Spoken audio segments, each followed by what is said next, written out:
First of all, priority scheduling night is January 10th at 6 p.m. and I encourage you and parents to attend. You'll receive information that is grade level specific about scheduling, and there will be a curriculum fair following the event to share information about particular academic areas. Area 31 is also going to be present to share some information. Pre-enrollment forms are going to be due to your English teachers on Friday, January 19th. Please make sure you've completed your proper pre-enrollment form prior to that day. Guidance counselors will be meeting with all students the following week so that we can enter those courses into PowerSchool together. Guidance counselors will also continue to meet with students during the months of January, February, and March to plan for courses and look over course choices. And then finally, please remember that the drop add deadline is April 27th, so any changes must be complete by then.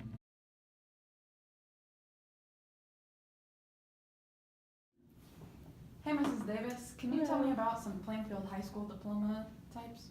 I sure can, Krista.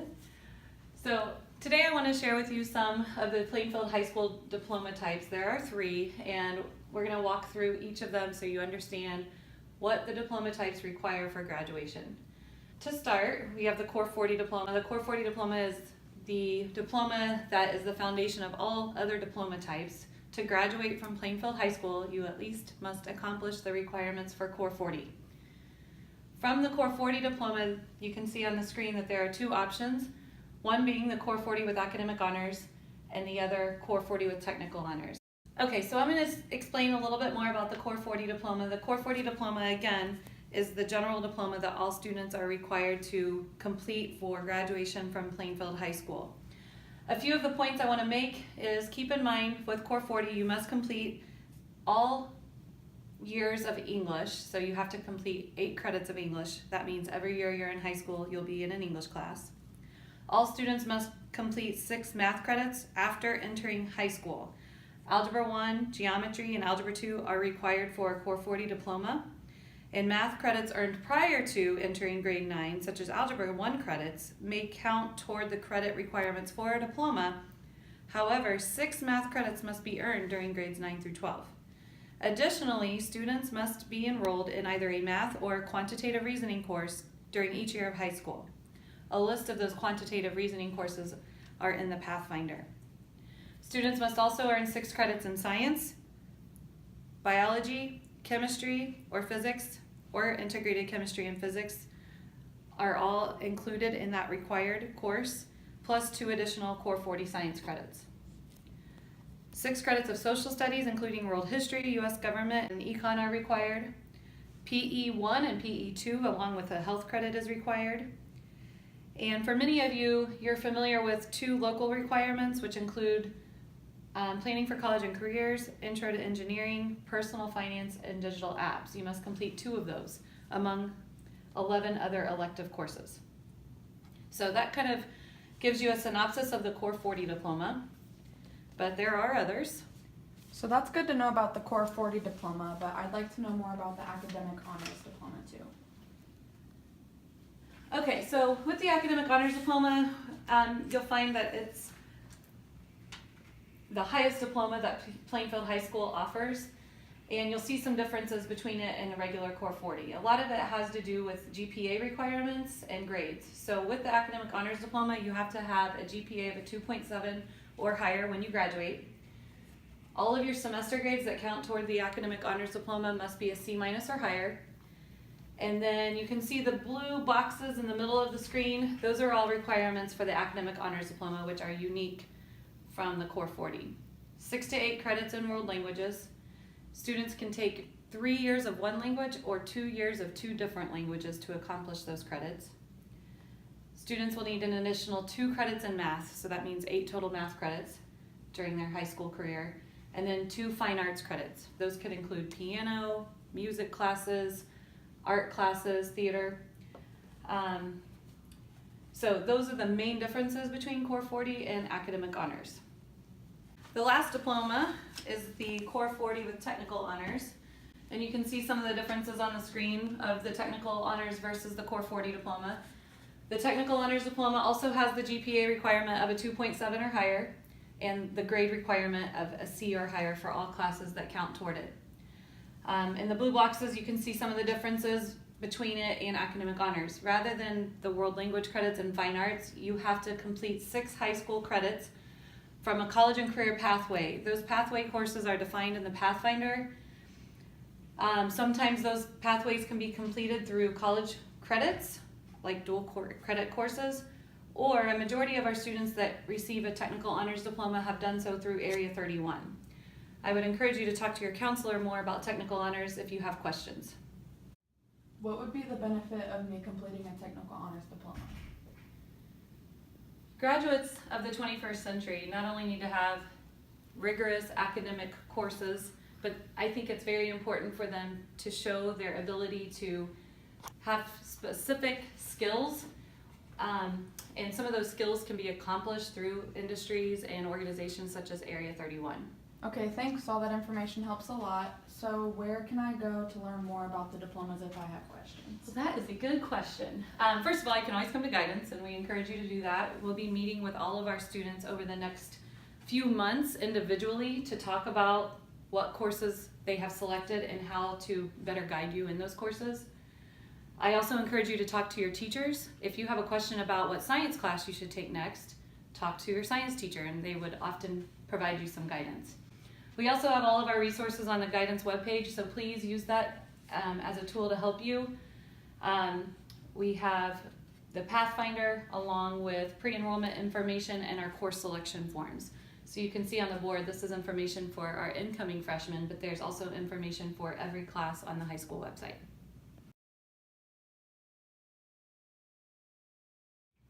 So now I'm going to talk a little bit to you about your transcript. So your transcript has a lot of important information on it.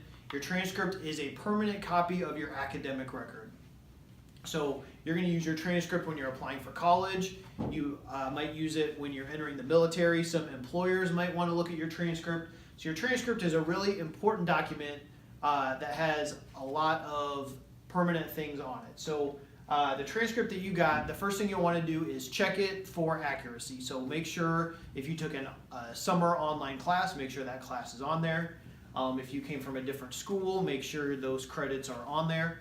If you see anything that is incorrect on your transcript, please let your counselor know. So your transcript has your photo on it. It's got your address, date of birth, all that kind of stuff. Your transcript also is going to have your semester grade for every class that you've taken for high school credit. It also has the number of absences for that class, absences total, excused, unexcused. So it's going to show each time you were not in that class. Your transcript also has your GPA on it. Cumulative GPA is your weighted GPA. Simple GPA is your unweighted GPA. Your transcript also has the number of credits that you've earned, and it will have your class rank. It'll also list which diploma that we have you down for working on. If you've changed diplomas, you can let your counselor know that at pre-enrollment time during your pre-enrollment meeting. It also has your GPA that you had in grades 9, grades 10, grades 11, so someone can see how your GPA changed over time. It also has your test scores, so ECA, ISTEP, SAT, ACT. Your transcript also has your current courses on there. So when we run a transcript, it'll have your first semester and second semester credits on there. So this is your transcript. Make sure again that you check it for accuracy, and make sure that you let your counselor know if you see any problems or issues on your transcript. So the next thing I'm going to talk about is the PSAT. So if you are a sophomore or a junior, or if you're one of the freshmen that took the PSAT, you're also getting your PSAT scores back today. You may have already gotten your scores online, but this is your official score report. So your score report has a lot of different things on it. First thing it has is your actual PSAT score. This score is out of 760 on each section instead of 800. So the PSAT is out of 760, SAT is out of 800, and it also has your percentile. So you can use your PSAT score as an approximate SAT score. So they're kind of equivalent. So the PSAT, your PSAT score is saying if you took the SAT, this is about the score that you would get. So the PSAT is both a practice exam, but it also can be used to kind of predict what you would get if you took the SAT on that same day, at that same time. If you're a freshman or a sophomore, I would encourage you to not get too hung up in what your score means. You know, it's easy and makes sense to say, is this a good score? What does my score mean? Did I do well? But for freshmen and sophomores, you guys took the same test that the juniors took. There may have been a lot of math on there that you hadn't seen. So if you're a freshman and a sophomore, I would look more at this percentile that's underneath. So the percentile it's almost like a class rank. So it'll say, you know, if you're a sophomore, it'll say this is how you did compared to other sophomores that took the same exam. So I think for freshmen and sophomores, your percentile is a little bit of a better score. The higher the percentile, that means the better you scored. So this example right here, there are two sections on the PSAT. English is on the left, math is on the right.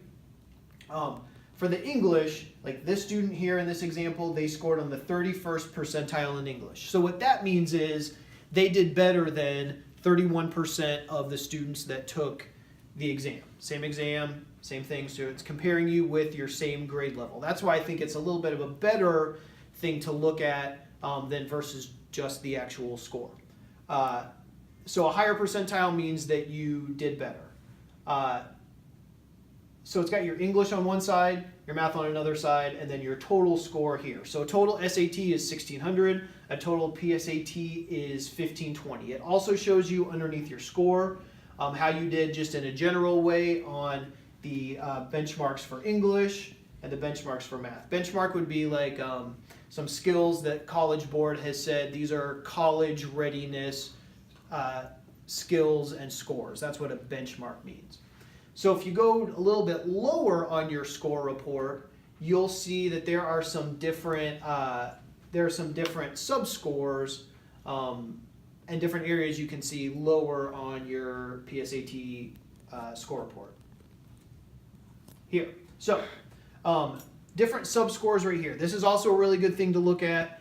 This breaks down how you did on, like I said, some different college benchmarks. So these are things like command of evidence. You know, that's an English subscore. That's an English benchmark. So command of evidence would mean like, can you, identify things in a reading and provide evidence for your point or for evidence for what point they were making in the passage that you read. Heart of algebra, that would be algebra skills. So things that you learned in Algebra 1, Algebra 2, maybe even college algebra.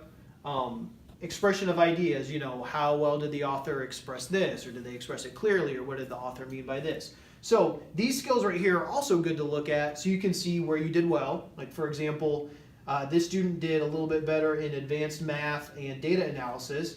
Words in context is something that this student needs to improve on. Words in context would be like, can you read something in a passage and maybe a word you've never seen before, understand what it means based off the context, the other words around it. So this is also a really good thing to look at to see areas that you did well in and areas that you can improve on.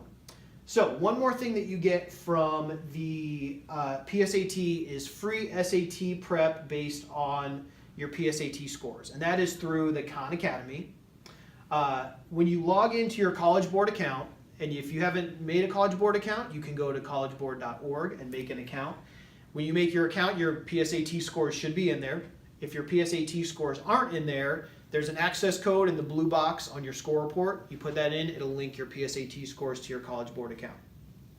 But you get some awesome free SAT prep through the Khan Academy, and it's tailored to you based off of your PSAT answers. So it's going to look at how you did on the PSAT, and it's going to say you did really well in these areas, so we're not going to prepare you in those areas as much as these areas that you can improve in. So the great thing about this is it's free. It's through the Khan Academy. You can find this on your collegeboard.org account. When you log in, it should be right there. If you're a junior, this is an awesome way to plan and prepare for the SAT. Like I said, it's personalized for you. It's free. You can do it at home. It's all online. So it's a really good way to prepare for the SATs that you juniors are going to take spring before you leave for summer break.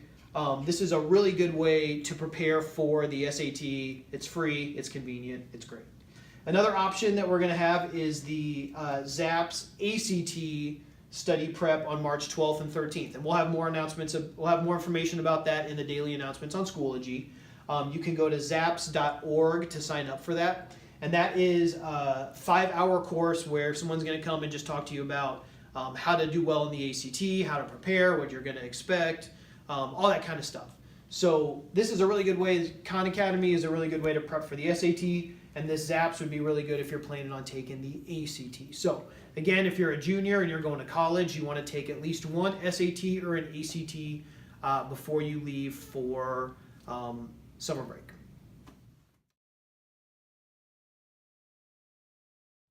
What can incoming seniors do to prepare for college? Yeah, so some recommendations that I have for seniors going into their college search process: continue to take a challenging course schedule. Colleges really look at the course curriculum, the strength of your schedule, and grade trends.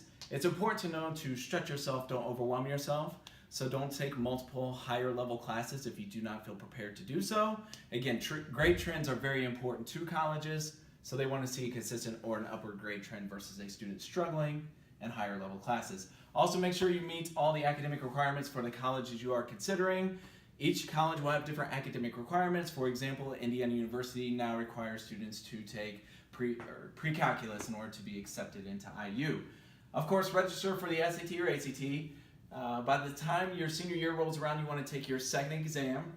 So the spring of your junior year is a great time to take your first exam. Either one's perfectly fine. Many institutions accept both. They don't have a preference, but take it more than once because most institutions will take your super score or that highest composite score possible. Some test preps. We have the ZAPS program here at Plainfield, March 12th through the 13th. Khan Academy is a free academy online on College Board. Again, great programs to help you prepare for the SAT or ACT. You can see the dates there. The ones in bold will actually be here at the high school. Also heading into your senior year, hopefully you had a large list as an underclassman, but going into your senior year, you want to narrow that down to your top 3 to 5 colleges you want to apply to. Keep track of important dates and deadlines, either on an Excel sheet, a journal. It's very important to keep track of these deadlines to make sure you meet application deadlines, financial aid deadlines, but then also familiarize yourself with the application process so you know what's required with your application. Again, everyone has different deadlines and different requirements. Keeping a journal or an Excel sheet is a great way to keep track of that and meet all those deadlines. If you don't know where to get started with your college search, Supermatch and Naviance, it's a great tool. Also, we'll have the Hendricks County College and Career Fair, February 22nd at the fairgrounds. Several in-state and out-of-state universities will be there, along with other career opportunities to familiarize yourself with that. And then last but not least, take advantage of visit opportunities. During your senior year, you want to take in-depth college visits, shadow a student, classes, meet with professors. You do get 2 college or job shadow visits during your senior year. In order for that to be approved, we do need this form completed 5 days before your visit. They're available in the guidance office, but again, pick it up, complete it, turn it back into me 5 days before your visit or job shadow. If you have any questions, come see me in guidance. Thank you.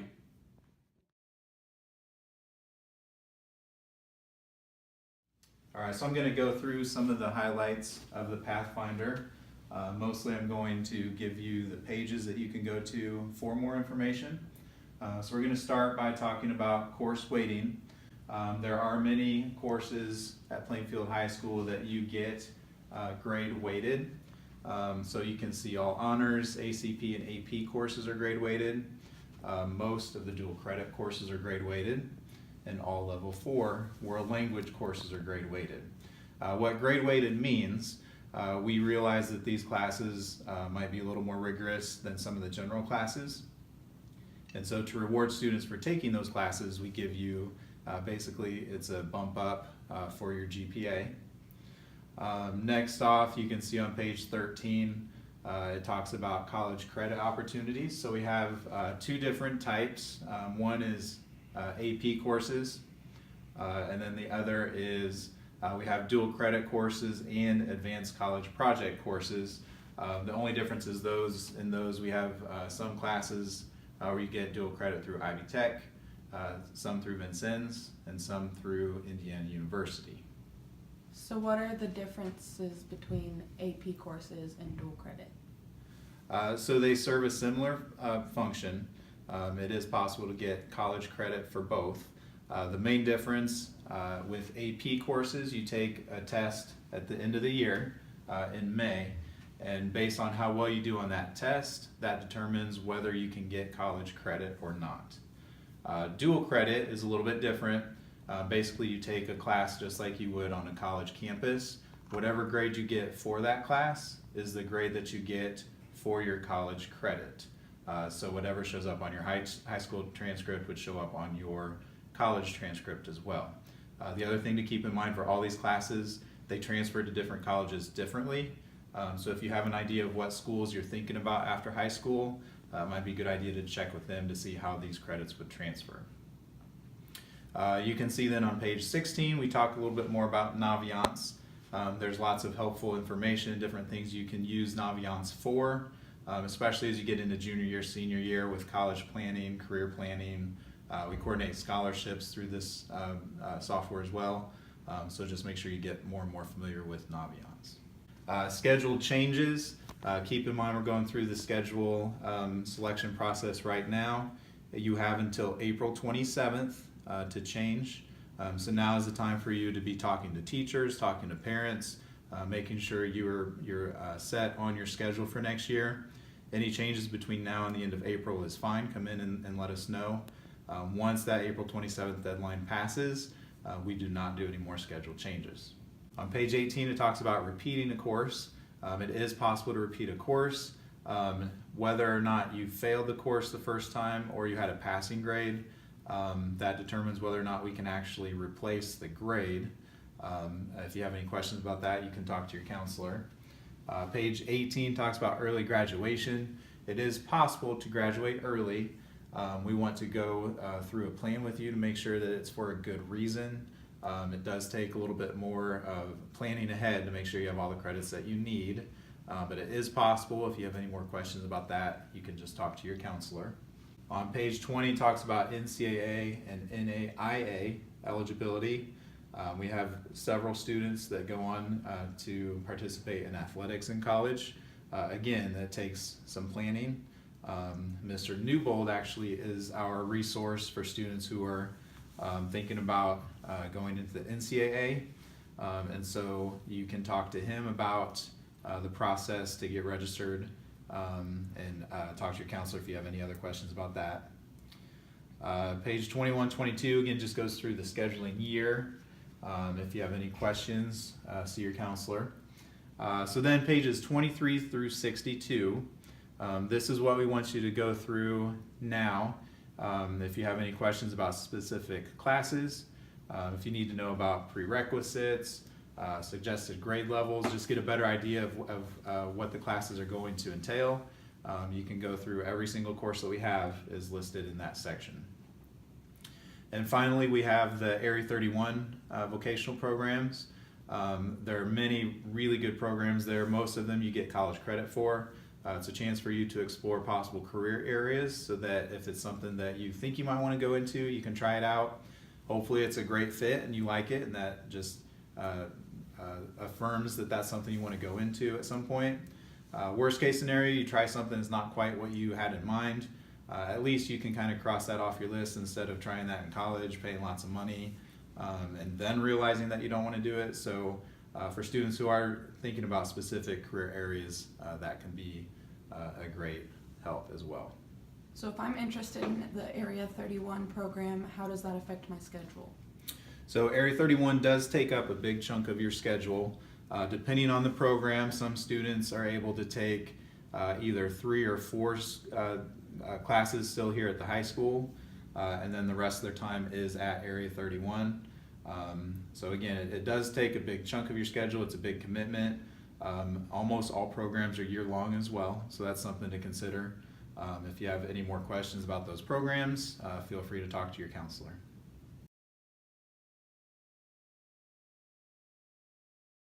All right, I'm going to talk to you today about some upcoming changes to the Pathfinder, some new courses, and some important dates. So one new course for the 2018-2019 school year is a new Project Lead the Way course called Digital Electronics. Students will need to complete IED and POE prior to enrolling in digital electronics. It's for students interested in electrical engineering and circuit designs. If maybe you're thinking computer engineering or computer science, this would be a great class for you to take. Another cool class coming up for seniors only is going to be our professional career internship. And that's going to be a 2-hour block for our seniors who want to get some professional experience outside of the building. And a third new change coming up for the 18-19 school year is a new class for seniors in English. We are going to pair a new dual credit advanced composition English 131 class with our ACP dual credit speech course. So English 12 CP is going away, and students who were planning to take English 12 CP will want to look at taking that new dual credit English course paired up with our dual credit speech class. So cool stuff going on there. All right, a couple things to think about as you are planning your classes for next year. Some of our courses do require teacher recommendation or an application, and those are listed on the screen. Just note for peer tutoring, there is a written application and an interview is required. The rest of the courses do require teacher recommendation.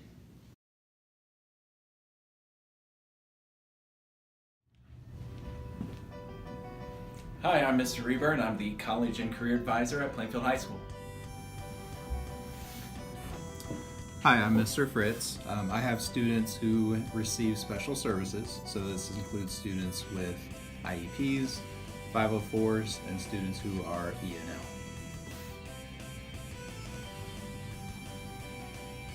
Hi, I'm Mr. Newbold, and I have students' last names A through GE.